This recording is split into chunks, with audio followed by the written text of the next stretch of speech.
If I get an early pick, I'm just taking names. There's no point to take Stroud, right? Like, is there a point to take Stroud in a best ball format?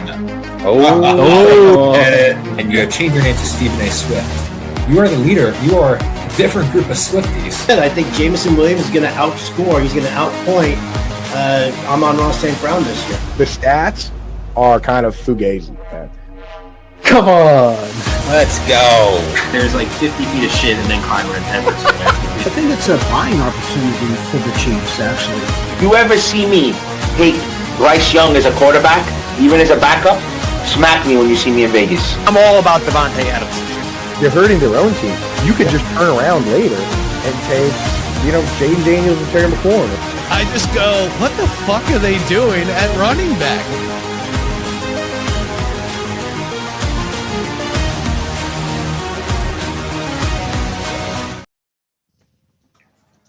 Ladies and gentlemen, welcome into another FFPC live draft coverage. Tonight, we are covering the Big Gorilla. I am your host, Aidan Liquorie. Joining me as always, comprising the three Goombas, Dave Terpoilli, Jake Venuti. Jake, did we have a flag football game? We'll get to that. But more importantly, joining us, special guest, Rich Dotson, founder of Dynasty Nerds. Rich, thank you for hopping on with us to talk some ball. Thanks for calling me special. Thank you so much for the support. Jake, before we get to Terp's wardrobe choice, did we have a flag football game today? We did, and we played in the rain, and it was not fun. Okay, that's all we have to say about that then. I did have 3 touchdowns, but I probably also let up 3 touchdowns. So that's what we're playing. The weather on the East Coast is not fun right now. No, it's not. But God knows we needed the rain here on the East Coast. Terp, the people are talking. Is it Rich, a known Browns fan? Is the Johnny Manziel jersey for Rich, or is bringing back horrors? I didn't plan it that way, but it worked out perfectly. You got an all-timer there on your chest. You're literally one of my favorite jerseys. Johnny football was taking the world by storm for like 1 year. I mean, not even. Not even. It was a fun little run there he was on. Yeah, I've got a lot of Johnny Manziel stories. I can imagine. Was Johnny the one who they loaded plays on the tablet, like the playbook, and they tracked his minutes on it and it was 0? Or was that someone else? I think that was one of the stories. I thought that was Kyler. Could have been Johnny. Probably both. Pretty much the same guys. Yeah. Guys, let's jump into it. We got 12 drafters going off right now, drafting the Big Gorilla, $1 million grand prize, $5.8 million in the total prize pool. Terp, I want to start with you real quick. A little bit of a run on running backs here. I know we kind of talked the first round. In a way, not that they were still, but there's only so much to discuss. But we go from the 8 to 11 spot. We see 4 running backs go. We've kind of talked extensively about McCaffrey. We've talked extensively about Taylor, especially that he went 103 in the best ball tournament that we streamed last week that you drafted in live. But Ashton Jeanty is a guy who's been rising up boards. Terp, a guy that you're buying Ashton Jeanty as he kind of ascends into that RB3 status. Can you kind of talk me through what high stakes drafters are seeing with Ashton Jeanty and why he's due maybe for, I don't want to say a post type sleeper, but this is a guy people are expecting big things, had an inconsistent rookie season, still going in the middle of the first round in FFPC drafts. First of all, let's start with the coach. Kubiak, very smart guy. We saw last year with Seattle, when Kenneth Walker really got the ball, he really started taking off. But at the end of the day, I just like Ashton Jeanty, new offensive line, fresh regime, whether it's Mendoza or Cousins, I don't really care. I hope it's Mendoza personally. They don't have much on the outside. Obviously, Brock Bowers, who went ahead of them, is there. There's just a lot to like. When you got 2 Raiders going in the top 8 in drafts, people are going to say you're nuts, but it's deserving. I could take Ashton Jeanty as high as 5. I think that's really where he should be. Right around him and Bowers, you can go interchanging. I have him over at FJSN. I have him over St. Brown. I'm not talking about anything crazy or anything like that. But, this is where he's going to – the hype surrounding him right now is very, very high. As we see every year, there's always 1 or 2 guys at the end of the first round that get moved up. He's going to be one of them. You're just going to continue to see him rise. As we get closer to August and September, when we start, drafting a lot more main events, you're going to see the rise of Ashton Jeanty. There's really not that much to not like about him. There's nobody behind him, an unknown rookie really in Mike Washington, and then a bunch of, scrubs. They didn't add anybody. They didn't bring any competition in. It's wheels up for Ashton Jeanty. His stats also last year weren't bad. Like 1,300 yards, 10 touchdowns, 55 catches. You know, he's in for a big year. Rich, I want to ask you what's really interesting to me, and I kind of talked about it when you graciously accepted our invite to come on. Coming from a dynasty focus, obviously this is a redraft managed league. I think you can glean a lot, especially from how in-depth your focus is dynasty-wise, how much you're investing into the rookie class. So I kind of wanted to ask you, Jeanty coming to last year, people were calling him a generational running back prospect. In your analysis of him, obviously coming out of Boise State, your analysis of him last year in the rookie year, how much do you think his struggles were due to maybe him and maybe some misses scouting-wise, or how much of it was, just the Raiders' absolutely porous O-line, porous coaching? Yeah, I think Jake said, for the situation he was in, he still had a very solid year. Like, I'm all in on Ashton Jeanty too. Coming out of a prospect, he was a tier 1 prospect, right? Like I said, he was in the same class as Barkley, as Zeke Elliott, as Saquon. I think he's more in that Jeremiah Love class. I actually like Jeanty's tape a little bit more than Jeremiah Love. I love his contact balance coming into this year, and I love him coming into 2026, where you mentioned Clint Kubiak. They signed Lindenbaum at center to give him, improve the offensive line, and his catching prowess is what really excites me as well. So not only you get the rushing yards, but you get the pass catching yards as well. And anytime you get a running back kind of like Jeremiah Love, who's going to come in and be a 3-down running back that can catch footballs, like that, we all know that's fantasy football gold. And then right now we're living in this weird void where there hasn't been a lot of running back talent coming in the NFL. Every year, here's a couple good running backs. Here's a couple good running backs. Right now, we're seeing this weird situation where, you get excited about a guy like Kenneth Gainwell, out in Tampa Bay.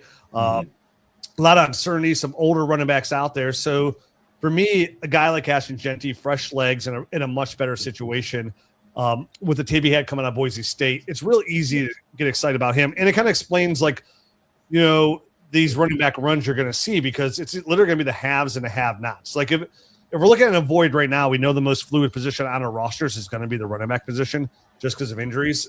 We just hope to get the regular season with a healthy roster. And as these guys start to drop, it's really going to be who has a running backs that can actually produce on a 3-down level. And there's so few of them as there is right now in the NFL. Guys like Bijan Gibbs, Echan, Jeanty, and now Jeremiah Love. They're really diamonds in the rough. Yeah, and I think just on that level too, with kind of the lack of running back talent coming in, some of it's also, the changes with NIL. Running back they're taking the money while they can in college, getting paid huge bags of NIL cash to stay in college, which is why you kind of see sometimes a depleted running back draft class. Terp, I want to ask you, just straight up your preference, Team 8, Fantasy Sopranos, and then Team 10, first time live. Shout out to them, first time drafting live. Went running back, and then Team 1, Larry's Fantasy. I don't know if there's anything else there. 3 teams go running back to start. Which room do you like the best? Bijan Love, Jeanty Walker, or Taylor Brown?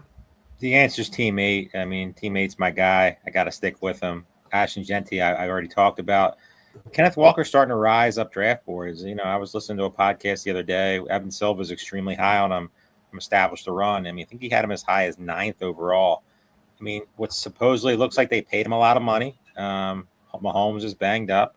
Receiving room is definitely a question right now. So you add Walker in there. Seems like they're just going to force feed him the ball. Another, room that doesn't have much behind.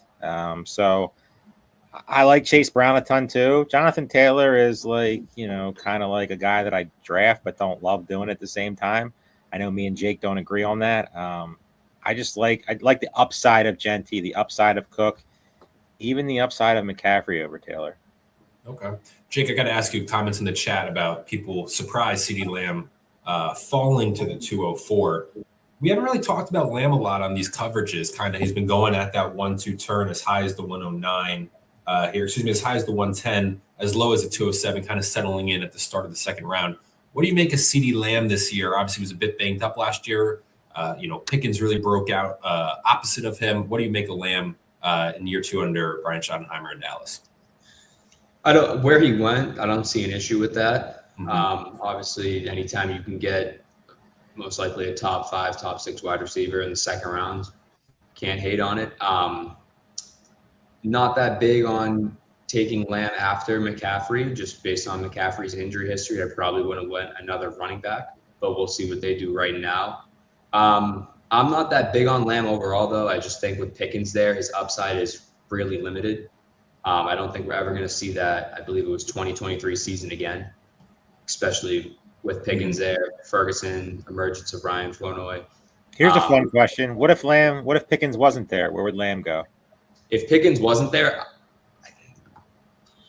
I would honestly, I'm not even kidding you, I would have him right before JSN. Yeah, I was thinking wide receiver 3 as well. Yeah. Good call. But I also have St. Brown over JSN personally. But I would have Lamb before both of them. Rich, I wanted to ask you a question that I mentioned to you prior to the show, and I find it interesting. Obviously, a lot of people watching our show playing at FFPC are also dedicated Dynasty players, right? It's the most in-depth way to play year-round, and it's for the true diehards. Again, this is a redraft season-long format. But how do you, I'm trying to, the best way to phrase it, but essentially, how can your Dynasty prep, your Dynasty leagues, how can they help prepare you for these redraft leagues that you're in? Because obviously there's going to be a connect. Is it just simply, the prep, or is there, those trends that you can see with rookies? How do you personally, all your Dynasty preparation, how does that impact some of your redraft leagues? Yeah, I think you get a leg up on some of the rookies for how much time you put into the rookie study, where the value is there, who's going to get the opportunity, the skill set of the player, how they fit in the offense, over like draft pedigree. So, and you're studying the game year round, right? So like you're involved. It's not like you're picking up a draft guide and get in. And listen, I'm sure when you're playing, at this caliber, like you're putting a lot of work in as it is. But as Dynasty players or enthusiasts, or as my job is, like I'm looking at the game all year long. Now, obviously, I don't play a lot of redraft these days. I'm mostly a Dynasty player, and that's where my expertise comes into effect. But I mean, it's all still relative. When the season starts, we're playing, like if you're a contender, you're playing redraft, right? Like you're trying to still win a championship. You're just still always trying to find who's going to score the most points, who's in the best position, who's the sleepers on the year, who and that all equals a different value from whether it's trade standpoints, players you want to acquire, players you want to trade away. So I feel like it can give you a leg up, but it depends on, that's more like in a casual league, anybody, I know I have a lot of friends in the industry, and I have tons of players that are, year-long players, DFS players that are a high level, and their knowledge is so much deeper than the way I'm looking at the game, because I'm looking at it from a different perspective, right? When I'm sitting down and they're talking like, hey, what's the best stack I'm going to have week 14, 15, 16? And I'm sitting there going, where's the youth and the value and the long term? And they're going in. So like, there really are different ways to play the game. But I mean, I think it really comes down to anything like in life. The more time you put into it, the better you're going to be at, right? The more you study it, the better you're going to be into it. When you have the right resources and know where to look, you're going to be better. So like, like the Scott Fish Bowl is a big tournament, right? The scoring structure changes every year. It's on you to kind of like prepare yourself for that scoring structure. So same thing with like these big gorillas, right? Or any big tournament like this, like you kind of got to put yourself out there a little bit, just because if you go with the grain, you're just going to end up in the middle somewhere, right? Like you need to find those outliers. And, with Dynasty, sometimes that can come into rookies, right? Like there's a rookie for Minnesota, Damon Claiborne, whose tape that I liked a lot. And he has an opportunity. He's got Jordan Mason, Aaron Jones, who's real young in front of him. He's a pass catcher running back. He's got a little twitch to his game as well. In that offense, if the right situation comes up, he could be a league winner, right? You're looking at injuries down the road. I said earlier, like that void at running back. There's not a lot of opportunities for talent out there when you get past an X amount of guys, right? Like where the middle of the road guys are, like even a guy like everybody loves, like Quinshon Judkins. Quinshon Judkins, a fantastic running back, right? But he's not really overly involved in a PPR game. If something happens to a guy like Aaron Jones, there could be a situation where a guy like Damon Claiborne, just on his pass catching ability alone, could outproduce on a points per game basis a guy like Quinshon Judkins. So it's just little things like that you're trying to get a slight edge on. into later rounds, because we all know like these first 4 rounds, right? These first like we're all drafting good players. We're all happy so far. Like, I got CeeDee Lamb on my roster. Like you guys weren't excited about CeeDee Lamb. Like I still think I love players that have down years. It's one of my favorite like strategies, whether it be redraft or dynasty. And then players have down years, and people are like, "Oh, dude, he just sucks forever now." This is the way it is. Like a guy like CeeDee Lamb, even with George Pickens, who was banged up last year on a points per game basis, was still wide receiver 8 overall on the year. Like he was still a wide receiver 1 from that standpoint. So it's just really finding value everywhere. It's the same thing for dynasty. You're looking for value, in redraft or some of these tournaments. Like once you get past these early rounds, you're really just trying to find the best value for your team. Yeah. So I there's agree with another you. one there with Justin Jefferson, right at that 1-2 turn that we've talked about as a guy kind of, you're buying the dip based on last year. But Jake, I cut you off. Please chime in. No, you're good. So where this Team 9 took Lamb, I love it. No issue with that. That's complete value. I just think his upside is like obviously limited. But if in the second round you could tell me I would get CeeDee Lamb, I would click that draft pick all day. Yeah. I And mean, another and just thing was, sorry, Aidan, cut you off. The Claiborne thing, that's a good point. I didn't think about that. How, he's kind of like Aaron Jones' handcuff and not Jordan Mason, if that makes sense. So if Aaron Jones goes down, Mason's not the best receiving back. Claiborne steps in, that third down role. And I didn't really think about that, but that definitely changes my opinion on Claiborne a little bit. Yeah, or we've in these drafts that we do, as we would say, like those last 5 rounds, like 15 to 20, where you can only talk about so much. We've had many at the Mon Claiborne discussion, believe it or not, on these live draft coverage as a fan. I will say my last thing on the dynasty too is just in general, we've also talked with people on this show who like drafting early in these formats because they feel as though they get such an advantage on the rookie class comparatively, because as they rise when the training camp buzz. But if you're really in the weeds, you're grinding the tape in tune. With your incoming draft class, you can certainly get some value. I mean, people were singing the praises on these shows in, May for Jacory Krosky-Merritt when he was an 18th, 19th, 20th round pick, and he rises obviously up to the 7th, 8th. Obviously, it wasn't, the most amazing fantasy season, but you can almost certainly get values there. There's a reason Fantasy Mojo posted today the best ball tournament winner and runner-up last year drafted their team in June, not September, late August. It was June were the 2 winners. Terp, I got to ask you, Team 4 caught my eye. 3 receiver start, similar to kind of what you pulled last week on the best ball tournament. Obviously, you took ETN in round 3.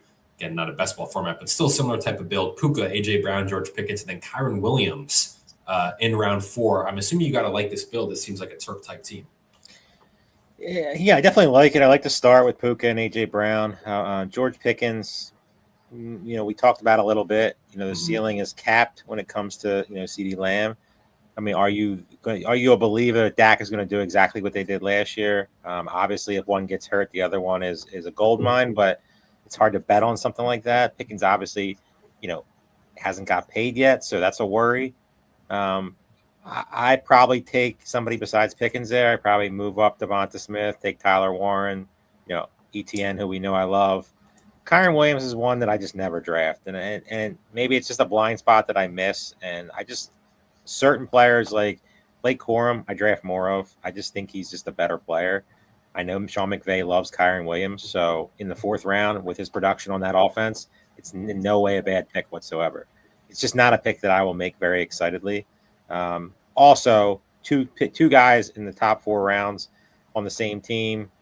It's not something I love doing. I mean, I know there's plenty of, Devonta Smith and Saquon Barkley. We talked about Ashton Genty and Brock Bowers. You won't be able to get that combination, but I don't love doing that. For the ceiling type, when you're trying to get to a shootout at the end and win big money, obviously I know before anybody says it, you got to win your league first. But Kyron Williams, upside's capped. Puka is a stud. I think I would have took a receiver there. I would have took T. Higgins or Christian Watson and then been happy with Judkins or Travion Henderson and the upside that they possess over Kyron Williams. Kyron Williams is just not somebody I draft a lot of. I think everybody hates on him and he continues to produce, so I'm continually be wrong about him, but I feel like Kyron Williams is not somebody who's ever going to beat me this year. Jake, Steve G in the chat called you the sharpest young mind in fantasy football. But Jake, I want to get back to you. I'm going to ask you Rich first. Rich, in the 4th round, Ted McMillan goes at the 408. Bryce Young showed some positive strides last year. Still not great. McMillan, a solid rookie season. What do you make of McMillan in 2026? Do you kind of feel as though maybe the upside's capped, or is this a guy that we could be talking about as a top 2-round fantasy pick in 2027? Yeah, I mean, I'm definitely not saying he's capped after coming off the year he did as a rookie. Excuse me. He was, I think, outside. Was he Ted McMillan right outside, like a wide receiver 1? I can't remember where he finished last year in PPR leagues. But just still a heavy target because there's not a lot there to compete with, right? The tight end room is still unknown. The running back room is a massive question mark with just Chuba and Jonathan Brooks. They're probably going to be playing from a negative game script most of the time. They have Xavier Legette, a former first-round pick that hasn't done anything. They drafted Chris Brazzell this year. So Ted McMillan's still the guy who's going to see heavy targets, just like he did last year. So just like you get a running back who's a 3-down running back, and you have a guy who has the skill set of Ted McMillan, who's a big, tall receiver who does a good job at getting some separation. Those are still guys I want to have in my roster. I mean, obviously, I want Ted. Like this guy took him as his wide receiver 3. If you have Ted McMillan as your wide receiver 3, you're in a really good spot because his floor to me, if he's healthy, no matter what Bryce Young does, is going to be a wide receiver 2. To me, that's his floor. There's not the amount of target shares he's going to see. He's just going to be pummeled with the football. So, wide receiver 15 last year, by the way. He finished in FFPC format. So just outside. Yeah, okay. Just outside the wide receiver 1 range.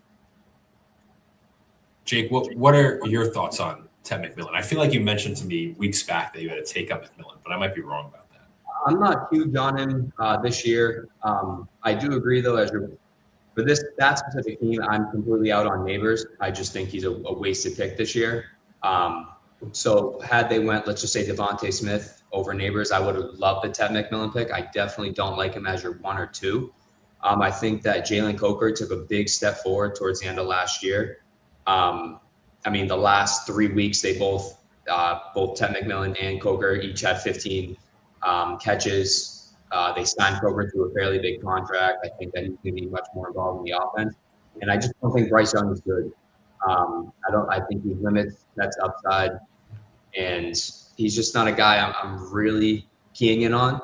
There's some guys that went after him that I like over him, but overall, I guess it's just where you get him and how he fits your build. That's where I stand. So what are your thoughts on Ted McMillan? I'm also out on Ted McMillan. Not a guy that I'll have a ton of.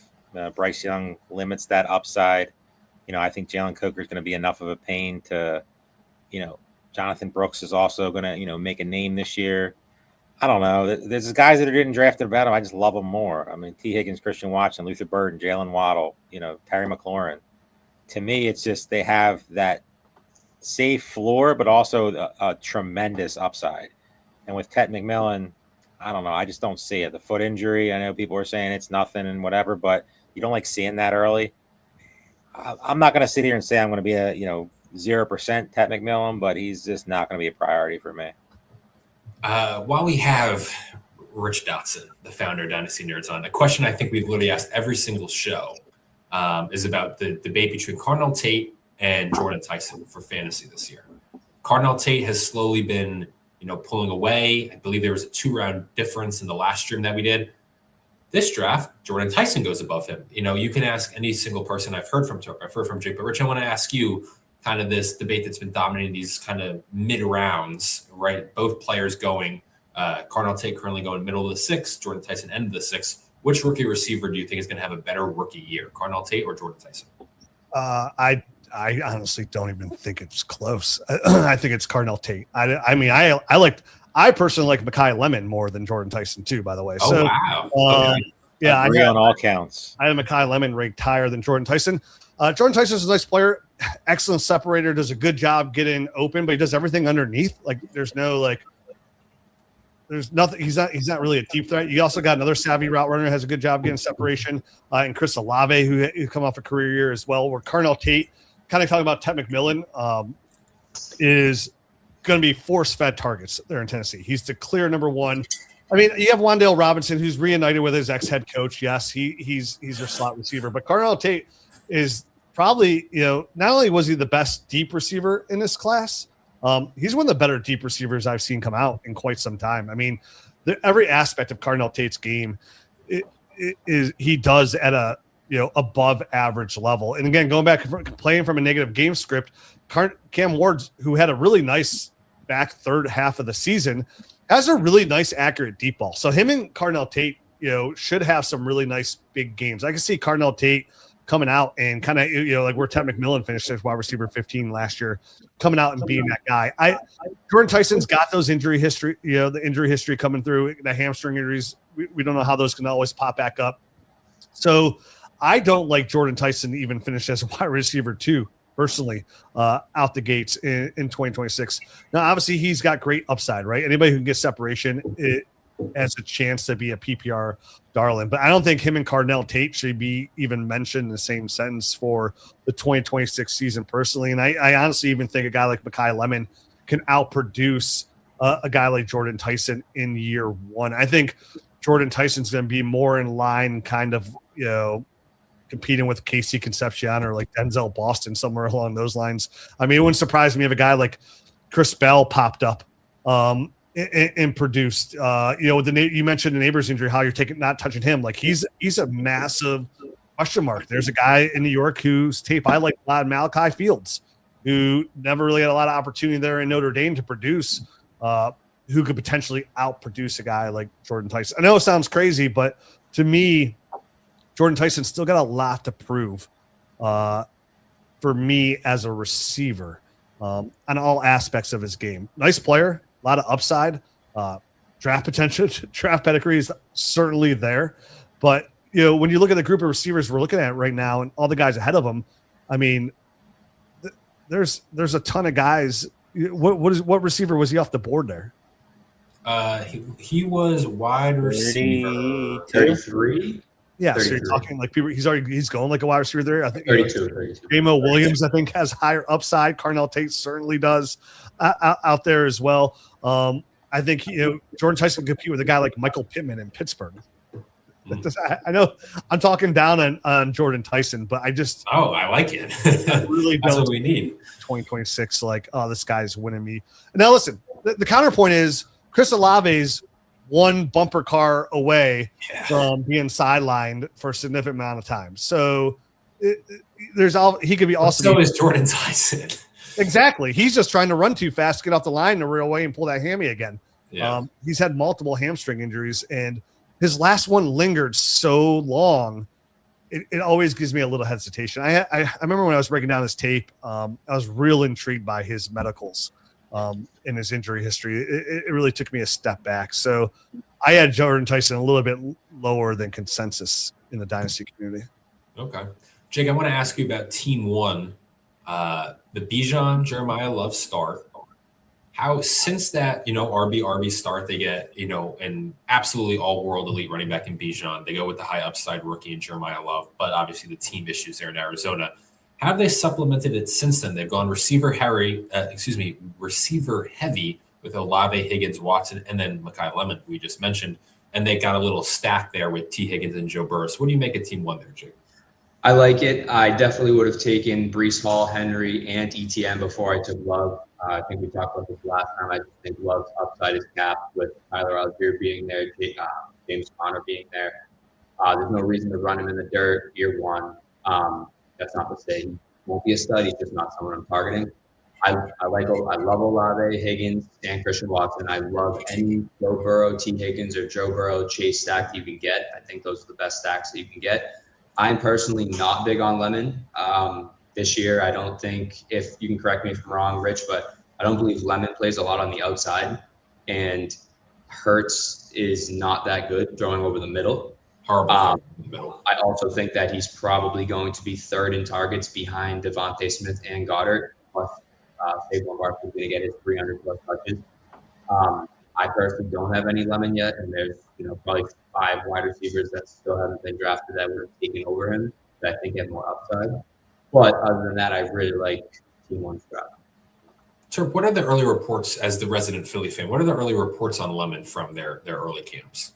I mean, he was banged up to start camp, so that's never a good thing. There was a popular piece going around Twitter the other day of him running a little out or a hit or whatever. I don't even remember what the actual pattern was. And everybody said he's going to be the next St. Brown. Obviously, a lot of sarcasm attached to it, but I love the player. I really do. I think he was a great pick. You know, their track record recently, not in the past, recently with Devonta Smith has been good with first round receivers. I'm a big fan of him. I think he is a perfect fit for what they're looking for. But I also think that this year it's going to be very tough for him to get to the ceiling that we want to pay off.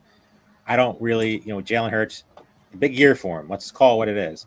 He's going to have to prove he can throw the ball across the middle of the field. Everything's mostly on the outside. There's no A.J. Brown anymore.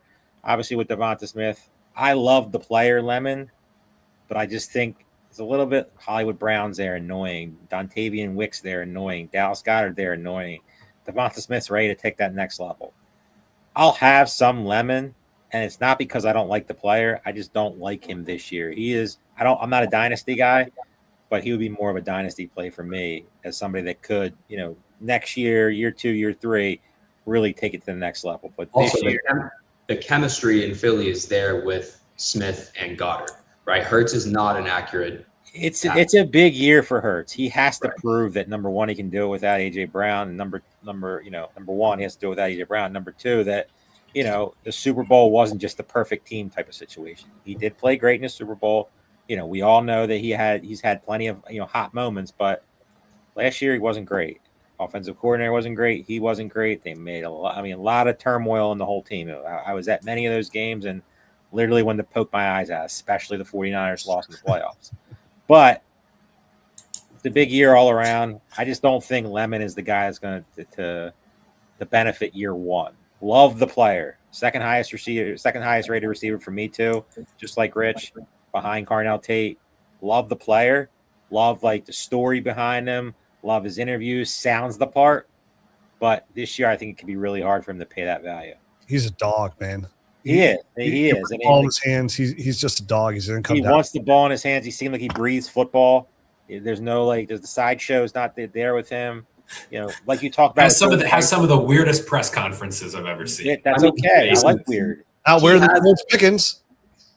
I love weird. Lemon and Carnell Tate are two receivers that I'm not in on right now that I could definitely come around on if there's good reports in the preseason and I watch the games and I see the connection.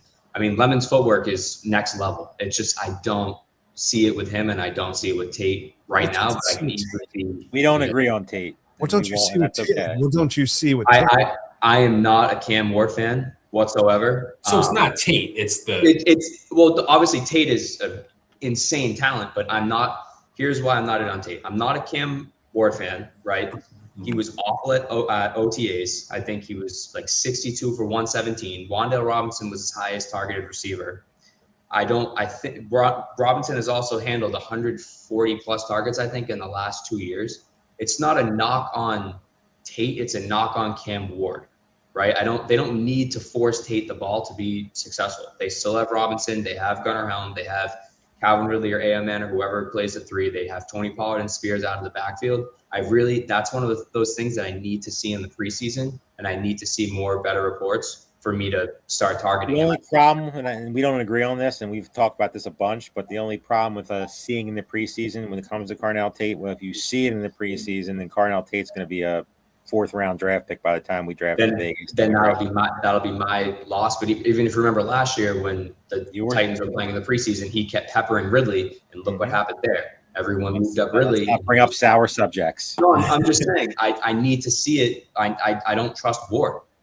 But Cam Ward, look at Cam Ward's the bottom of his seat last year. He's just looking at ass all day.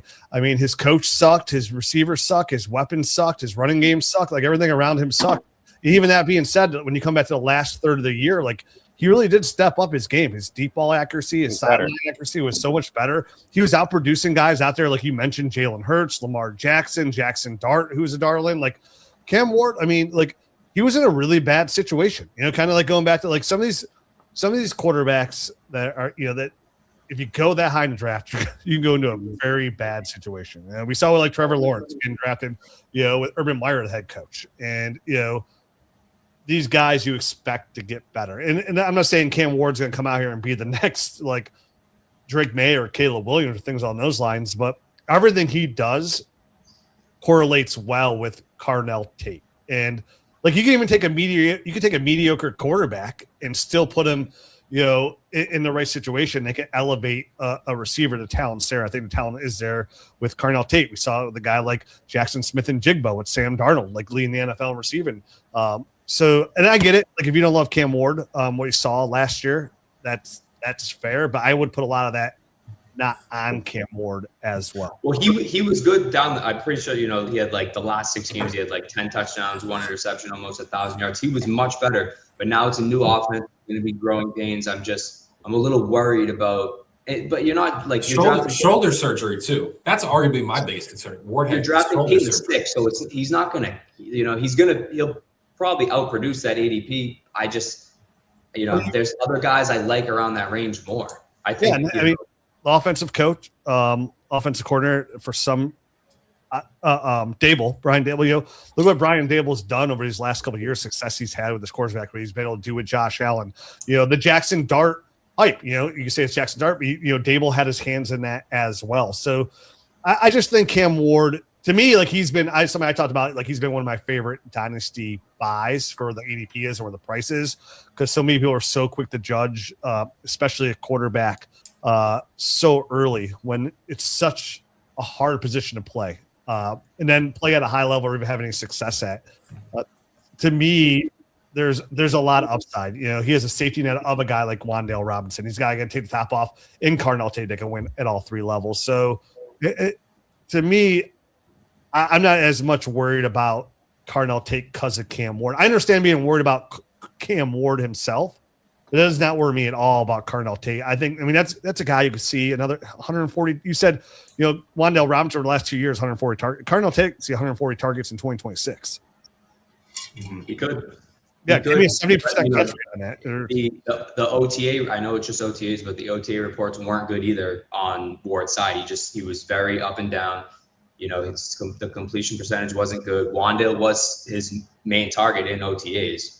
So I'm just, I'm trying to piece everything together. I think it's going to be something that if I'm in on Tate, it's going to come along, through the next couple months. But right now, I'm just personally, I would much rather Jordan Tyson over Tate. Rich, I'm going to keep it on the rookie conversation. Way back when we started this conversation, like round 6, you mentioned a guy from Notre Dame, Malachi Fields, not getting a chance. Well, let's talk about the one who's getting drafted in the 6th round, Jadarian Price. Jeremiah Love's backup, didn't get a ton of run. The first pair of running backs since like 2004 to get drafted in the 1st round from the same school at the running back position. Obviously, George Holani has been a late steamer up draft boards with kind of the early training camp reports. He's kind of splitting time. What was your view on Price coming into the NFL draft, and what do you kind of make his 2026 outlook to be in Seattle? I thought he was a fine running back. Nothing special. Had some good explosiveness between the tackles. Obviously, when you got a guy like Jeremiah Love there, like we just don't know what he can do in the receiving game.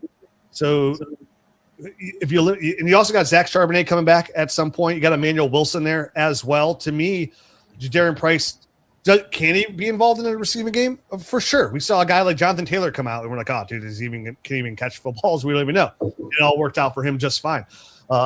Even Derrick Henry had a couple of years there where he was catching a lot of football. So to me, Price is a nice running back, but there's not enough tape for me to say I can invest in this guy and he's going to carry my team.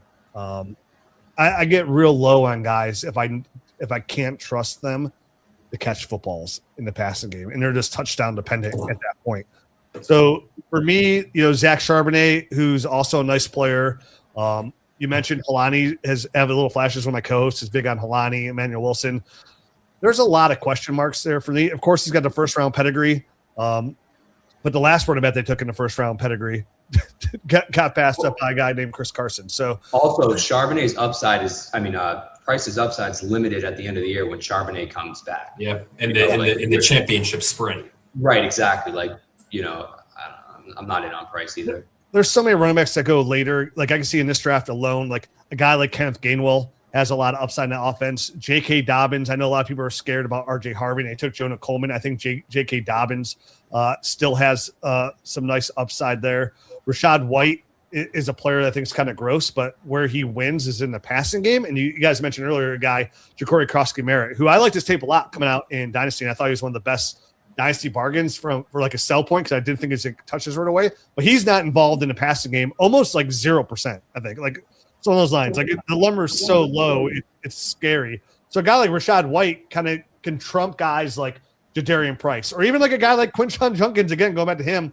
Just if he's heavily involved in the receiving game. So to me, I would rather just go a different direction than a guy like Jadarian Price. If I got to pin my hat on him being my running back 3, my running back 2, at that point, I'd rather just chase one of those guys behind him that at least offer the floor in the PPR game. I agree. As we kind of hit the halfway point, I do want to mention for anyone looking to get in the Big Gorilla, now is the time to do it. We're running our midweek mayhem promo. So as long as you register and draft in the Big Gorilla by Thursday, you'll automatically be entered to win one of 3 free teams that we are giving away, and which you'll find out about on Friday. And then, of course, if you're looking for other redraft formats, the FFPC main event, $1 million grand prize, $6.5 million in the prize pool, and our newest redraft contest, the Baby Gorilla, 100,000 grand prize, $675K in the prize pool, all at $125 entry. So get drafting. As we said, we saw winning teams last year that cashed the grand prize getting drafted in June. So start drafting now. You could be getting a winning team. Terp, I got to ask you some comments in the chat. We've talked about them briefly. I know you have mentioned the concern in Washington. You might even think they're the worst team in the division. But at the price of a 9th round pick at QB5, are you buying Jaden Daniels at that price? What's the price for you as a guy who has said, I'm not really in on Jaden Daniels, they have concerns about, but with his upside, at what point are you buying? I'm not saying I'm not in on Jaden Daniels. I'm just saying I don't really love the team overall. Obviously, the health is a question. Is he on the same potential trajectory as RG3? Are they going to figure that out? Is he going to run less? Do they have a weapon outside of Terry McLaurin? Are you buying Chig, Antonio Williams, a lot of these average Joes that they have at receiver right now? Do they add a veteran? But if you're telling me I'm getting Jaden Daniels from 2 years ago in the 9th round, I don't know how you ever say no to that. At the end of the day, Jaden Daniels. Even like 80% of that, I think you're taking in the 9th round. It's just hard because I don't think they're going to be a good football team at all. I think they're the 4th best team in that division, and I don't really think it's close. But that also means that they're going to be in games where he's going to have to, make plays with his legs and also throw the ball a ton. So is the health a question? Of course it is. You saw it last year. He was extremely highly drafted and just a colossal bust all around. Didn't look good before he got hurt, and then it was all she wrote. The guys that are getting drafted around him, it's just so hard. I want to bring something up that has nothing to do with Daniels real quick. We talked about this a bunch on the show. Josh Allen. Now, Josh Allen, everybody loves him. Nobody's going to say anything bad about Josh Allen ever. He's a number 1 quarterback. It is what it is. But 4th round Josh Allen versus 9th round Herbert, Daniels, Lawrence, 10th round Jalen Hurts. Williams. Jeez. Yeah, but we talked about Allen's like if you're doing one draft, you're probably not taking him in the 4th. But if you're doing volume, you need him. You have to have him for the 40-point sprint weeks or the weeks where he just wins you by himself. But when you talk about roster construction and building teams, where quarterbacks are going this year, even 7th round Drake May, who last year was great. 6th round Burrow and Jackson. Jackson, I can sell myself on. As much as I love Burrow, I can't take him in the 6th round right there. Not that I'm all about it, but his path to getting there is a ton of yards, no rushing ability. His case capped there. Obviously, he has Chase. Obviously, he has Higgins. Obviously, he has probably the worst defense I've ever seen in my life. But it comes down to Jaden Daniels at the end of the day. If he stays healthy, he pays off that ADP by a landslide. The question is, does he? I would love to see him add a veteran.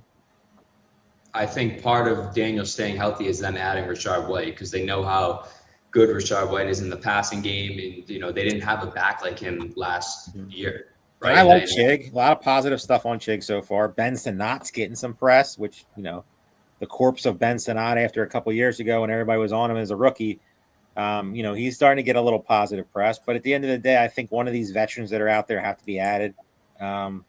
Is there one I prefer? It'd probably be Diggs if it's going to be one. I keep hearing Brandon Ayuk, but I mean, if I don't see it, Brandon Ayuk's a head case right now. Even if he comes there, like, are you really buying Brandon Ayuk? I guess that helps Jaden Daniels, but all in all, Jaden Daniels is fine. I'm not sitting here saying I'm going to be overweight on him, but in the 9th round, all things considered, I love that buy. Rich, I want to ask you, I'm assuming in the Dynasty streets, everything that Ben Johnson turns to gold. I'm sure everyone in all formats is in on the Bears offense, especially after last year. Caleb Williams goes as QB10. He's on the Madden cover. He's coming off a really good year. Although there's potentially some signs of that could hint at, potential regression, whether it be some of those fourth quarter comebacks, their performance in one-score games. It's not the most accurate quarterback. That's what Ben Johnson has tasked him with to really improve on. I believe he was the second least accurate quarterback in the league last year. Where are you at on Caleb Williams and then maybe the Bears offense as a whole now under year 2 under Ben Johnson? Yeah, Ben Johnson qualifies as an offense I want a piece of, right? Like I want a piece of a Kyle Shanahan offense. I want a piece of the Sean McVay offense. I want Sean Payne's offense. I want a piece of this. So Caleb Williams, I mean, you're talking about a player that has a solid offensive line. I think the left tackle is going to be the biggest question. You have pass catcher running back in DeAndre Swift. You got Colston Loveland. You got Romo Dunze. You've got Luther Burden. So he's got so much around him, and with a great offensive coordinator, like there's a ton of upside there. He's a mobile quarterback. You're looking at a guy like, I understand like betting on quarterbacks, as you mentioned, outside of Josh Allen. Josh Allen's just a freak. He's probably the only quarterback that can catch Peyton Manning, probably for the best fantasy quarterback of the last 25 years. Seeing that he's got 6 top 3 finishes in his 8 seasons, which is pretty remarkable. I think Caleb does offer that upside. I think he's a safe quarterback. Like, if Caleb Williams finishes quarterback 2, quarterback 3, takes that Drake May step forward from a fantasy football perspective, it doesn't shock anybody whatsoever. And he's going into year 2 of this offense, which I think is another huge factor that, as well. You got all these players coming into their second year in this offense, where Ben Johnson can kind of take it to another level and open up that playbook. I like all those weapons. I love Colston Loveland. Obviously, he does. Everybody in here does too. He's second round pick in here. DeAndre Swift is terrific value for what he brings to the table and running backs. And Rome with that foot injury is somewhat of a concern. But Caleb Williams is just a benefit of all of that. When you have all he has to do is just go out there and execute the offense. That's what he has to do. And you're right, accuracy is a concern. It's been a concern since he came out of college. He gets a little while when he gets out of script sometimes, and hopefully Ben Johnson can bring that in. But he's. I mean, I would prefer a guy like Dak Prescott over Caleb Williams personally. But those guys to me are all close. My favorite quarterback for this year is Trevor Lawrence. I mean, that's one of Turf's guys. That's one of Turf's guys. That is that in Dynasty.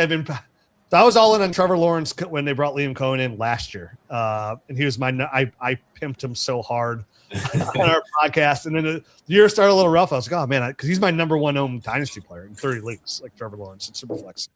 I was talking to my coach about it, like even going into 2026. I was like, if Trevor Lawrence, like, where are you guys gonna be talking about Trevor Lawrence next year if he just picks up where he left off the second half of the year after they acquired Jacoby Myers, when the offense is hubbing? And now you got a healthy Brian Thomas too. When he was the number 2 overall scorer, thinking of all fantasy football, Trevor Lawrence, like, so that's my favorite bang for your buck, safe as it gets, is healthy player is Trevor Lawrence over everybody. Because I'm with you. Like, I'm probably not going to take Josh Allen high because I don't take quarterbacks high in my redraft leagues, and I'd much rather settle to where he slide into here. QB7 at almost the 9-12. It's crazy. Yeah, that to me, that's the best bang for your buck.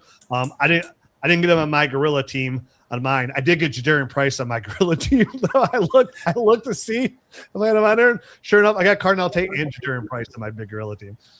I do also love, though, just compared to years past, we're talking about Trevor Lawrence as a value at essentially the 9-10 turn, and he's QB7. It just shows how much people, high stakes drafters, are waiting on quarterbacks this year. Terp, I want to ask you just a general question: why is Xavier Worthy still getting drafted in the top half of drafts? Like, what is going through people? He's a 9th round pick right now. Like, Am I wrong, or is this pretty just easy to see why? Obviously, you still have in your brain the hype of could he be the next Tyreek Hill? Obviously, that's been proven false. Last year, there was a ton of hype on Xavier Worthy. He got hurt in the first game. Everything got derailed after that. Mm-hmm. Obviously, the Super Bowl, you remember that. I know the Eagles whooped their butt and they came back. They were throwing the ball down the field a ton, but Worthy showed some flashes of what could be. He got bought in and all that hype. Obviously, Rashee Rice, who knows what the heck's going on with that nut job. So, Travis Kelce, is he care about football anymore? Is this his final, swan? Is he gone? They don't really have anybody but Jalen Royals, Thornton, a couple of rookies with some, potential, maybe. But there's not really that many guys around him. So if Xavier Worthy's healthy, it's worth the shot. I mean, if you're thinking about some of the guys that are getting drafted around them, like Matthew Golden, 3rd in targets, 4th in targets, maybe. Wan'Dale Robinson, we've had the Carnell Tate debate. Michael Wilson, last year's waiver darling. We all love Michael Wilson, but you still have Trey McBride, you still have Marvin Harrison. Can you really tell the story that Xavier Worthy could not be the number 1 target guy on the team? I'm not going to sit here and say I'm going to be all in on Xavier Worthy, but in the 9th round, if you're looking for somebody who's a wide receiver 4 with upside or a wide receiver 5 on some builds, you could do way worse. Jake, I want to ask you, last week on our show, you said one of your hot takes, Jordan Love is kind of your sleeper MVP candidate in football. We all love Christian Watson. Terp isn't going to like me for this. Rich, if you don't know, Christian Watson is Terp's I have a tattoo of That's his Christian man Watson. crush. He loves Christian Watson more than, Mrs. Terp. This should hopefully never Like a hear. 1A, 1B at this point. Kids are 2. Yeah. But so Terp, cover your ears for this, but Jake, Christian Watson, not the pinnacle of health. If Jordan Love is kind of this sneaky MVP candidate, a guy you're buying heavily this year, and Christian Watson obviously is the wide receiver 1, but again, not super healthy. Tucker Kraft coming off an ACL. The question is, does Matthew Golden, taken here at the 9-10, take a sophomore leap? We saw flashes last year, but no consistency in a pretty disappointing year after being a first-round pick. Or Jaden Reed, another guy. We've seen the flashes that opening games against the Eagles 2 years ago, but just has not been able to stay healthy. Which of those Packers wide receiver 2 options do you think has the best chance to maybe break out in these middle rounds? I still like it. Might be neither. Golden is someone I'm only taking in best ball. I just don't. I think he's going to be the 4th passing option, 4th in targets on the team. I don't mind him in best ball redraft. I'm probably not taking him. I do like Jaden Reed. I know he didn't play any snaps in 2 wide receiver sets last year, but they paid him a good amount of money, and they're going to get him the ball. They're going to use him like Debo. Obviously, I'm in on Watson. I'm in on Kraft, but Golden and Reed, I lean Reed over Golden. Okay. Rich, I wanted to ask you, Browns fan and obviously Dynasty expert, Denzel Boston was kind of the talk of Browns camp when people weren't talking about either the Myles Garrett trade or the quarterback competition. He was kind of the standout. Obviously, Casey Concepcion was the first rounder. Denzel Boston goes early in the 2nd. Was a guy that many people had a first-round grade on. If you're having to take a flyer on one of these Browns receivers in 2026 redraft leagues, is it Boston or is it Concepcion? It would. That is tough because Boston looked so good in camp. He had a really solid tape. He actually looked smoother in camp than even on tape. And for me, it's just Casey Concepcion is probably one of the best receivers in this draft with the ball in his hands. So he's got to catch the ball though. That's the thing. He's got to catch the football, but he's one of those players. Somebody the difficult catch, drop the easy one. Yeah, it's a weird situation. I would actually just avoid all aspects of the Cleveland passing game because it's such a mystery. Because you have Jerry Jeudy, they're still on the roster. Isaiah Bond put on 15 pounds of muscle. He looked really good in camp too. Like if you're talking OTAs, it was really the Denzel Boston Isaiah Bond show. Is what it was. And, for him to put on that muscle is fantastic. You talk about a guy like Matthew Golden coming out of the same school. One was a first-round pick and one went undrafted. To me, if I had to pick one, I'm going to lean towards the guy they're going to more likely then throw into the red zone, the bigger receiver, the red zone threat outside of a guy like Harold Fannett. So I'd lean Denzel Boston. He did really good on the boundaries as well. We've seen what a healthy Deshaun 18, 19 years ago could do. So for me, I would lean Denzel Boston, but I feel like if I'm starting a Browns receiver, like at that point, like I'm just wondering where I'm going to place in the toilet bowl. Rich, who would you compare? Like, who's Casey Concepcion's player comp? Like, who would you compare him to already in the NFL? Or give me like his upside and like his his floor. So I'm the worst person in the industry of player comps. I really am. Even though like I'll say like Antonio Williams for Washington really reminded me of Jaden Reed a lot. Coming out, Casey Concepcion can be. I am so bad at player comps. I looked it up for you. I talk about the podcast all the time. I'm the one guy who never does player comps. I always say I'm like I don't. High end is Wandale, Jaden Reed, Kadarius Toney. Low end is Cole Hardman. No, I think he could be a little bit more left. Like I think like his ceiling could be kind of like a Stephon Diggs. Like peak Stephon Diggs. He's just a burner. Just get the ball in his hands. Get separation. He's really good in the open field. That's why he takes punt returns and kick returns too. He's electric. He can make the difficult. I know he has hand issues, but he could also make the difficult catch as well. I'd have to sit. For me to do player comps, I have to sit down and really think really hard. Yeah. And like I have to like manually go through every receiver and trying to think of all the little things they do. Some people do it really well. I'm not that guy. Jake, imagine just someone, at least I watched him a lot at A&M and obviously in that state, but imagine just as we kind of said, someone who makes the hard plays look easy and the easy plays look hard. That's very much Concepcion. He's just going to be I would argue Concepcion is probably a best ball player because he's going to have who knows if he's going to have huge spike weeks on this Browns offense, but the theory of him is a guy who's going to have games where he has a couple of drops, maybe one catch, gets bottled up. Boston, I would like to think kind of with his player archetype, it's probably going to be a little bit more consistent for you, but has less of that, boom upside. But Rich, I honestly kind of appreciate because a lot of people are trying to pick one of them. And, unfortunately for you as a Browns fans, it almost sounds like maybe the answer is just neither this year. And we didn't even mention Fannin in that passing game as well. I think you might just roll Fannin in the passing game. I mean, Isaiah Bond he's going to push for like catches. Like he's going to push for playing time, right? And if Judy's still there, the coach did say he's quote unquote going to be their bell cow. I mean, I hope they get rid of him and give the younger guys a chance. But like this looks like a shit show. They should trade Judy. I mean, it's a very tradable contract. I think he's making like $17 million, something on those lines. Like it's a really good contract. They'd be really smart to give him on their roster. I mean, he's only 2 years removed from a wide receiver 1 year himself. So, and you're right. Like it would make sense. You would use the veteran like Monken. Like Monken knows like he's got to win. Like he could be a one and done coach.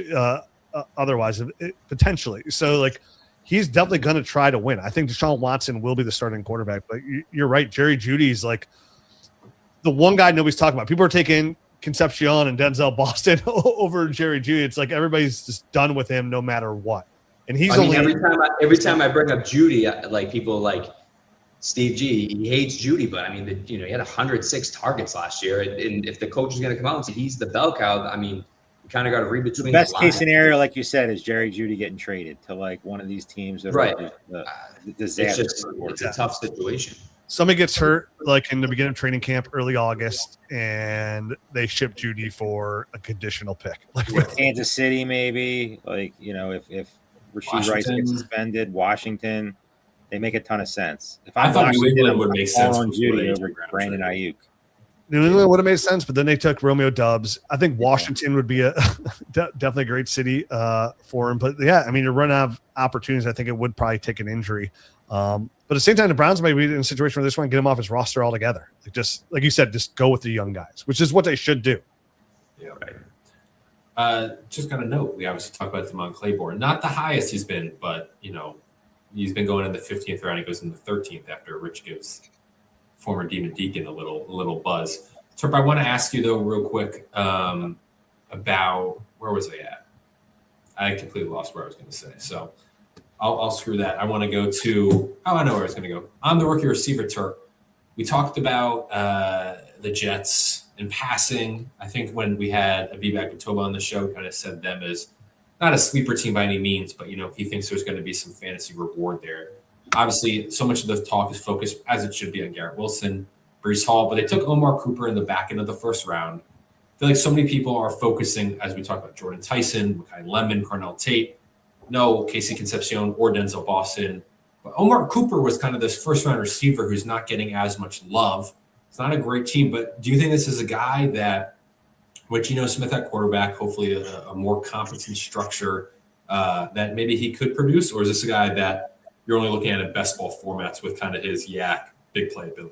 It's just the best ball formats for me. I mean, do you trust Geno Smith? I think he's obviously going to be better than what they've had. A little bit of legal issues, maybe, probably not. That's come out recently. It's probably going to be a sign of nothing. Garrett Wilson's alpha, obviously the alpha, but the one thing about the Jets this year that we couldn't say in years prior is they have a lot of guys. A.D. Mitchell's having a great camp. I know me and Jake are very high on A.D. Mitchell. A lot of positive press coming on him. They trusted him at the end of the season last year. He was getting a ton of targets. I know Garrett Wilson wasn't there. I get that. They drafted Sadiq. Mason Taylor's still there. Cooper, who you just talked about. Obviously, Breece Hall, Braylon Allen. Garrett Wilson and Breece Hall are by far the top echelon of talent. But is Omar Cooper have some potential? A next year, a year after type of player? I think so. This year, I don't see it. I don't see the ceiling in this offense. I know. People are expecting a little bit better of the Jets than I am. I think they think that they're going to be a little bit better because Geno will elevate some of these guys when the quarterbacks of the past literally just brought them down to the toilet. So when it comes to Cooper, not a guy I'm going to be drafting a lot. A.D. Mitchell over Cooper for you. In 100%. Yes. 100%. In redraft, honestly, I don't really want either of them. Fair enough. Rich, I want to ask you, there were some talks in the offseason. People wanted to see Kenneth Gainwell, Rashad White, free agent running backs like that go to Kansas City. Emmett Johnson gets drafted by Kansas City. I personally think he's a guy who could fill that role, be the pass catching back for them. Again, Kenneth Walker, great season last year, but in years prior was not always healthy. Coming out of Nebraska, I believe he was a fourth or fifth round pick. I'm blanking on the exact round. What did you make of Emmett Johnson, and what do you think about his potential role in the Andy Reid, Patrick Mahomes-led offense in Kansas City? I think he's got to beat out Brashard Smith for that pass catching role. I thought Emmett Johnson, where he won, was in the passing game. He's a fine running back, but I mean, this running back class is the most atrocious running back class I've ever seen. I really don't see a lot of long-term value. I mean, again, Damon Claiborne, I think, was my fourth ranked running back, and I was behind. I was a little bit behind. Oh, no, it was fifth because he was behind Mike Washington and Jonah Coleman. Mike Washington, RIP. So for, Emmett Johnson, when he brings to Kansas City, you want to be involved in the passing game unless something happens to Kenneth Walker, which we know, there's oblique and his lower body injuries. It's always a possibility, but I really think that they're just going to, Kenneth Walker is just going to eat in that Kansas City offense with Andy Reid. He's the best running back they've had since, and we saw what they could do with a player who's far less talented, like Isaiah Pacheco. So to me, Emmett Johnson out of Nebraska, he's a dime a dozen. I've seen 8,000 Emmett Johnsons come into the NFL. Like somebody who is, let's say, if you want to say, I don't even think he's as good as Kenneth Gainwell, to be honest with you, in the passing game. So if he gets put into the Kansas City offense, and he's a guy who's getting enough touches because of injury, he can be relevant. But we can say that about anybody. I mean, we saw a guy like Mike Davis a couple, 4 years ago in Atlanta, just get all the touches, finish as running back 12. So anybody who's getting touches, in a good offense. I think Emmett Johnson is just like the 2025 Brashard Smith pipe dream. I think 100%. That's the best. Better than I can say. There's so many running backs that are rookies this year. Is what people not feel about Emmett Johnson. I've seen him go in the first round of rookie drafts, and I'm like, dude, what? Who dropped you on ahead recently? What is going on? Right. That's the best way to say it. That is the. I think to start off the season, DeMarcado is going to be the third down back, change of pace guy, whatever.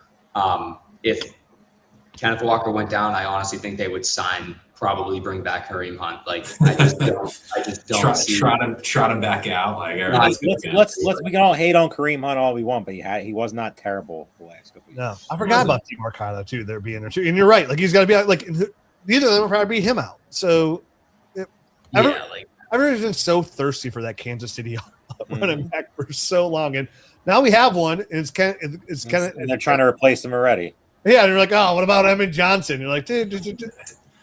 We'll be talking about the next guy next year in a much better class. I mean, I would stay away from every – like, I don't even like Jadarian Price this year, who in the first round, which is usually, like, something that makes – like, gets you very excited. Might as well call him, like, Cialis at that point. But, like, in this situation, I don't even want anything to do with him. So, like, to me, it's Jeremiah Love. I can live with Jadarian Price in the right situation. Obviously got on my team. But then it's Damon Claiborne. And that's pretty much all I would even consider. After that, I'm going Rashad White. I'm interested in Kenneth Gainwell. A healthy Chris Rodriguez potentially. That's where I'm looking for value personally. And all this rookie discussion is a perfect segue. We'll take a little 15-second break, a little 15-second ad break.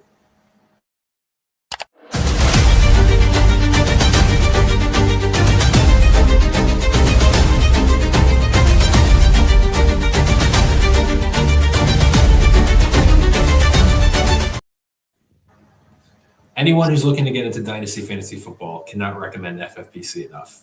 Leagues that never fold, active year-round trading.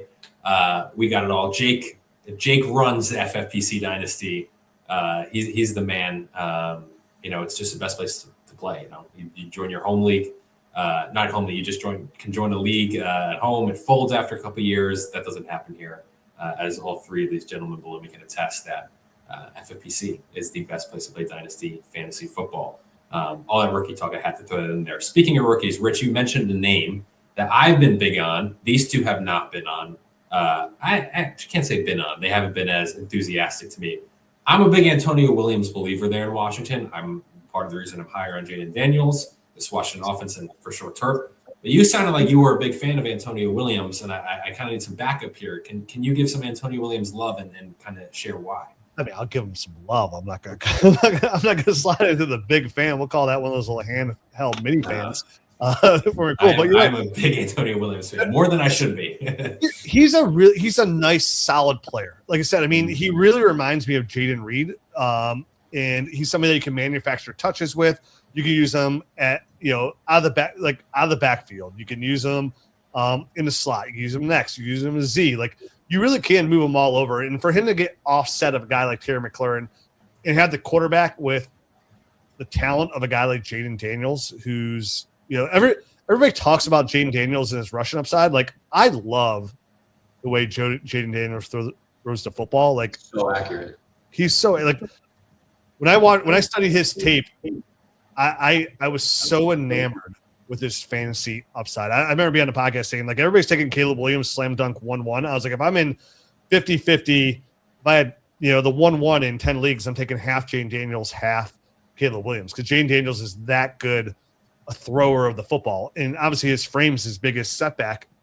We saw that. So a guy like Antonio Williams, the offset and have such a great chance to slide in and be the number 2 in that offense with Jaden Daniels having Terry offset. I think there is some upside for him to slide in and potentially be a top 36 receiver on the right amount of touches. We mentioned the run game's a big mystery. You got Rashad White, Ja'Cory Crossy-Merritt, but nothing overly special there too. So you could see them using him kind of like how, the Packers use Jaden Reed with the design touches. Rich, perfect example. They could use him how they used Debo last year. Yeah. They were giving him handoffs. They were giving him short targets. That's what I thought of Antonio Williams. Yeah. Thought they just slide him into that Debo role from last year, but I think he's got a gross names, obviously, in Treylon Burks and Luke McCaffrey, but I think he's got to jump a couple people before he's like fantasy relevant. But yeah, Treylon looked okay last year, but I think Treylon is just what he is. Luke McCaffrey's a nice upside, player, big, tall guy who's a good route runner. I just think Antonio Williams he's not like anything else they have there at all.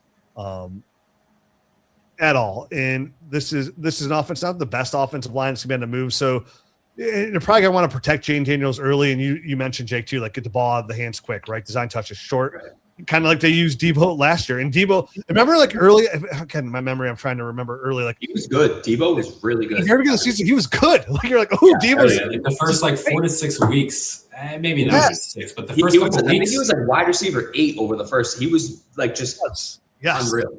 He was so good. You're like, dude, Jane Daniels is going to have another fantastic year. This works out so well for Debo. Such a fit. I remember being excited that he went there. So I think Antonio Williams could slide in there and be kind of fantasy relevant. When you're looking at rookie receivers out there, again, when we were talking Browns, I was like, I'd take Antonio Williams over, both those guys. Like opportunity. We're looking for receivers with opportunity. And that's where, like I said, I mentioned Kent Malachi Fields is in a good position for opportunity. I think Antonio Williams is in good position for opportunity. So if you're going to look for a guy late for some upside, you see so many receivers in here that went ahead of like guys like Jalen McMillan, Ryan Flournoy. You see all these, like their upside is not nearly as high as Antonio Williams. Even a guy like who's probably a better receiver right now in the NFL, Rashid Shaheed. I think Antonio Williams has a higher upside than a guy like there. So like another great value rookie pick later in your drafts. Terp, I got 2 questions for you. One is from the chat at Matt Lars. He wants to ask. I was actually just trying to figure this out. Yeah. So he has Bowers, Jefferson, Nico, Devonta, Travion Henderson, and Tootin. When did he draft this team? BTJ? You couldn't. So I'm assuming he went. He must. Yeah, I don't know how he did that. It had this draft had to be one of the first drafts that the Gorillas came out. There is literally no chance. Well, it started Bowers, then Jefferson, Nico, Devontae, and LaFleur. I could figure out the Thomas, Daniels. Remember, BTJ was drafted in mid-April. Mid-April, yeah, that makes sense. Okay, that makes sense. So you like the team? That's a great team. You're like, I mean, that's a team you couldn't, if you tried, get it now. I mean, whether you like the players or not is really irrelevant. Why people draft early is for that exact reason. You get a guy like Bowers who's pretty much going in the top 6 or 7 right now. Maybe he'll fall to 8 once in a while, but that stuff stopped. Jefferson, who's going at the end of the first round, early second round, in pretty much every draft, so getting both of those. Nico is a 1-2 turn guy, maybe a little less. And then you're getting, Devonta Smith, who's a 3rd round pick now. Travion Henderson is a 4th round pick in some drafts, and Tootin, who's getting moved up. Brian Thomas is pretty much stuck in the 6th round. So, plus with Daniels, hey, that's a great team. I would love to follow up on that team, midway through the season because that's a really good team. Do you guys love? Now, this is a player I absolutely loved coming out, and I actually took him over Hampton. But I have a lot of concerns about Travion Henderson in 2026. Definitely the back half of the game. I mean, he failed to reach 30 rushing yards in 7 of the 17 games he had over the 5 of his last 7 games. He combined just for 121 yards, no touchdowns. The playoff shows for Ramondre Stevenson there, how he led there, and which is kind of misconceived because he had such big upside, big games where he had, it's kind of crazy to think like Travion Henderson almost had 1,000 yards rushing, and he didn't do anything the last half of the year. The issue with Henderson last year was he could not play in pass pro, and they did not want, like, I'm a Pats fan. He was not playing in pass pro. They needed to protect May, and this offseason, all they've been working on with him is pass pro. But he is like a mini Jahmyr Gibbs. Like when he has the ball in his hands, he is so explosive, and you're getting kind of like a 2-round discount based on last year, and you saw the upside. Like, I agree with you, Henderson over Hampton, and I think Hampton's also a beast, but I really like Henderson, and I think that if he can just, here's another fun question. If Stevenson didn't exist, where does Travion Henderson get drafted? 1 overall? Like, I mean, he's up. He's up probably at like mid-second.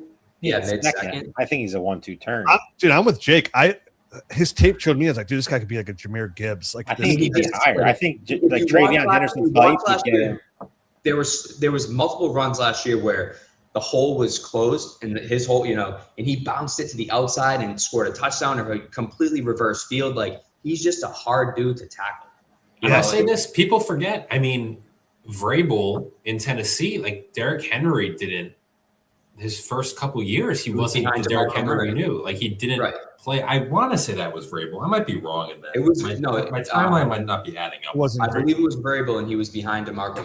Who was the coach? Vrabel already there?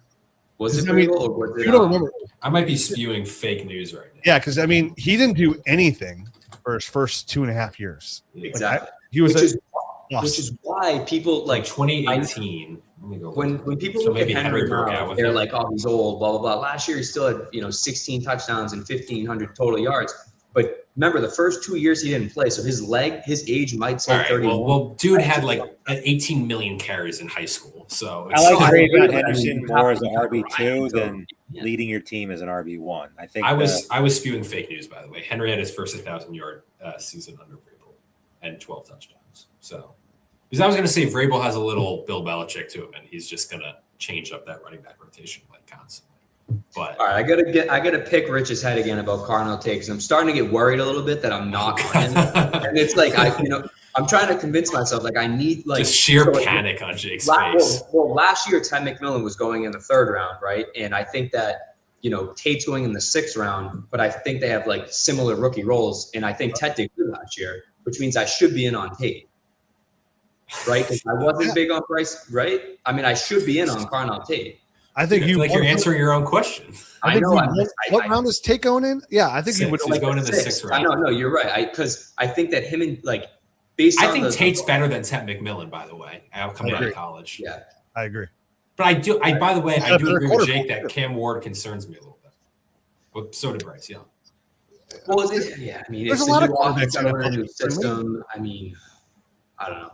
The O-line still isn't great, but I'm buying Carnell Tate. I'm buying Cam Ward. I just think now I think about more where you're getting him. It's not going to hurt you if he doesn't pan out. And I think that he's in the same situation as Tet was last year, and Tet was going 3 rounds earlier. I think his price point's just great right now. I mean, if you're looking at just like a stock to stock, if you see one hype preseason, piece where everybody starts talking about him, he's going to start moving up around a round and a half. Where it's now's the time to buy him. It's not going down. I go back to what we had Theo Greminger on the show for a main event, and he mentioned, and I feel like Rich, as some of you alluded to with Brian Dable, every time they drafted or traded for a new receiver one, Stephon Diggs, Malik Neighbors, those dudes get peppered with targets in Dable's offense. Like apps, like that was the guy Dable clearly wanted, even though Wandale's there. But the route share is ridiculous.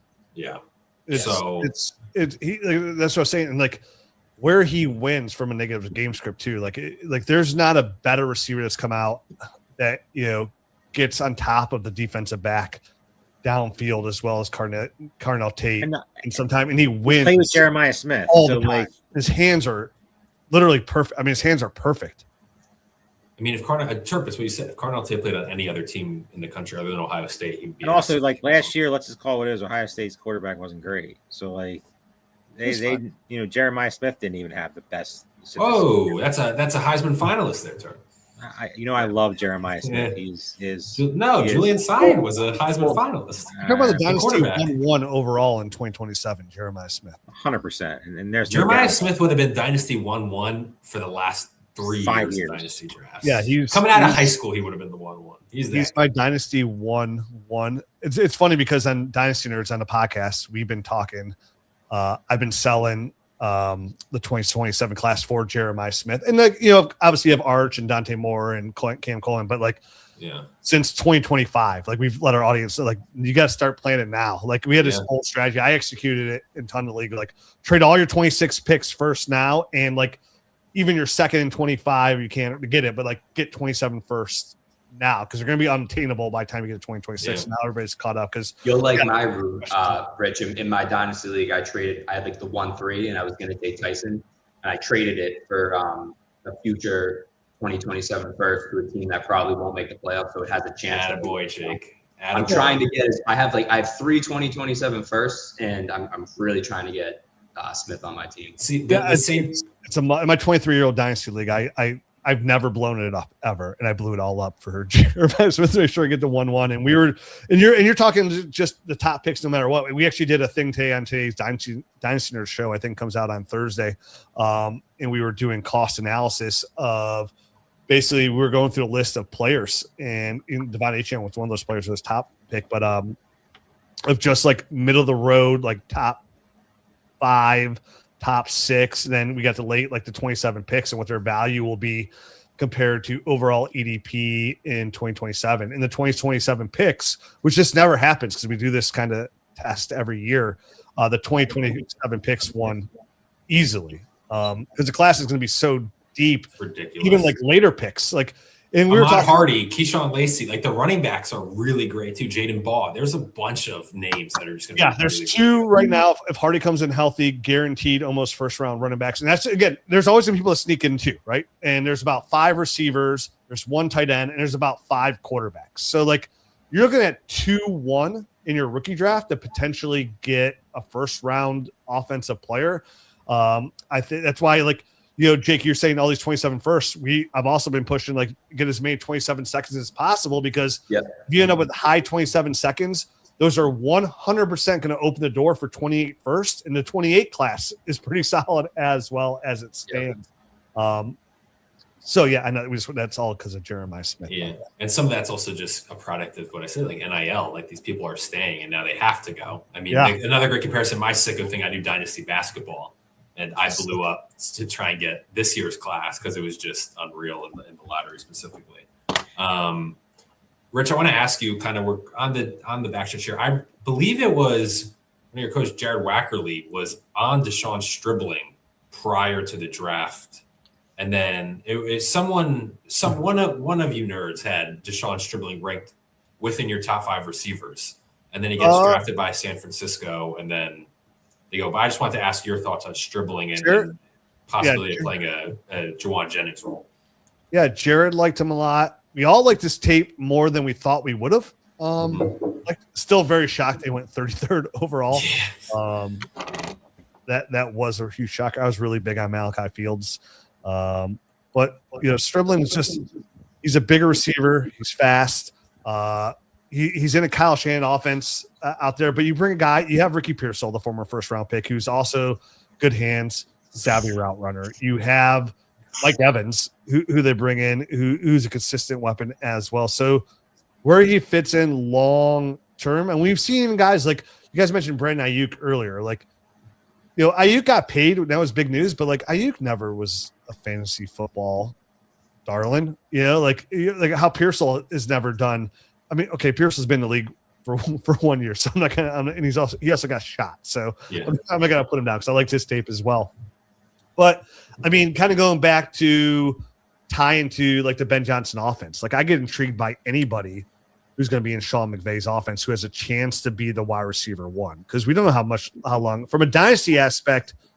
He's still like, even with his draft pedigree, he's still not going that high in rookie drafts. Like he's still a mid-second rounder. Which shows good value. I'm trying to think back to his tape. We go through so many rookies.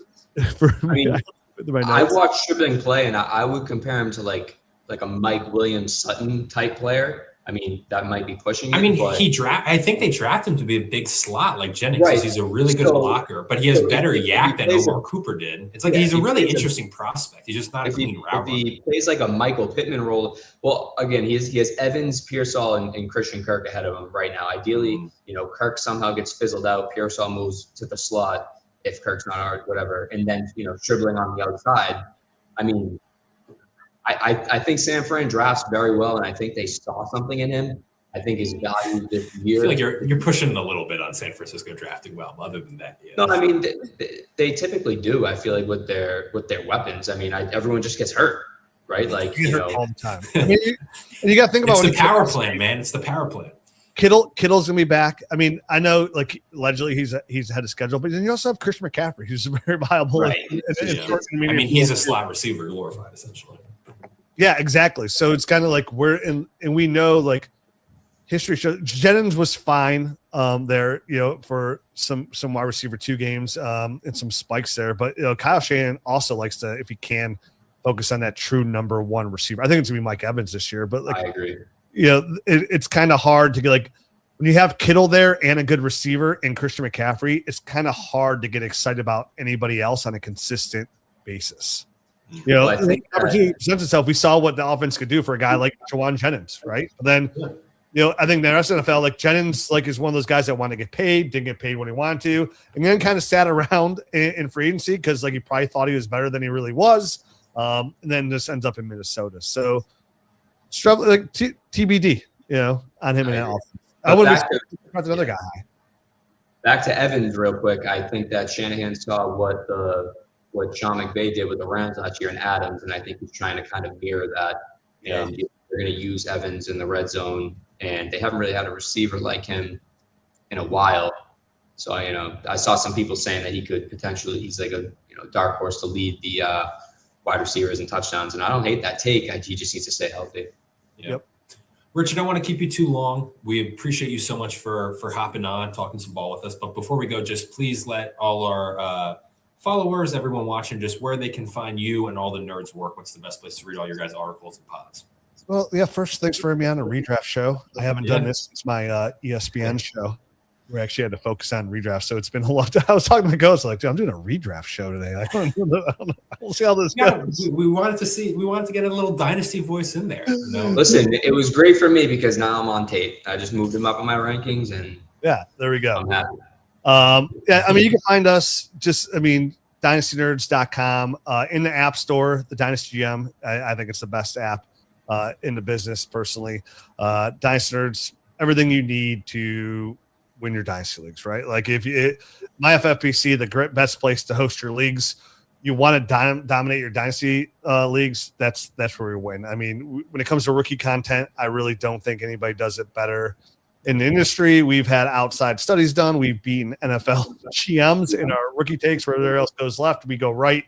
Always trying to stay ahead of the curve. So our podcasts come out all the time. You know, Wednesdays, Thursdays. We got, I think, 4 or 5 shows that come out a week. But yeah, I mean, if you just Google Dynasty Fantasy Football, you'll see Dynasty Nerds. And we always provide a different show than anybody else. I'm going to sit there and tell my dumb jokes and give my analysis and try and stay ahead of the curve.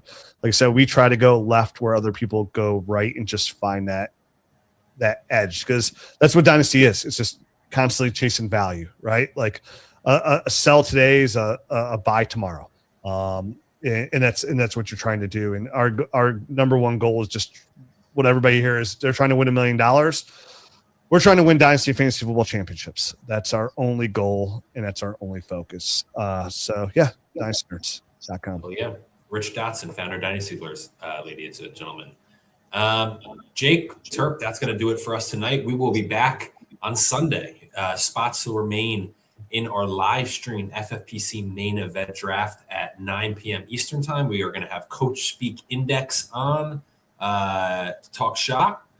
So until then, again, sign up for that draft. There's, I think, 7 spots left in that main event draft on Sunday night. And we will see you guys then. Thanks to everyone who tuned in, liked, subscribed, and we will, as I said, see you guys on Sunday night.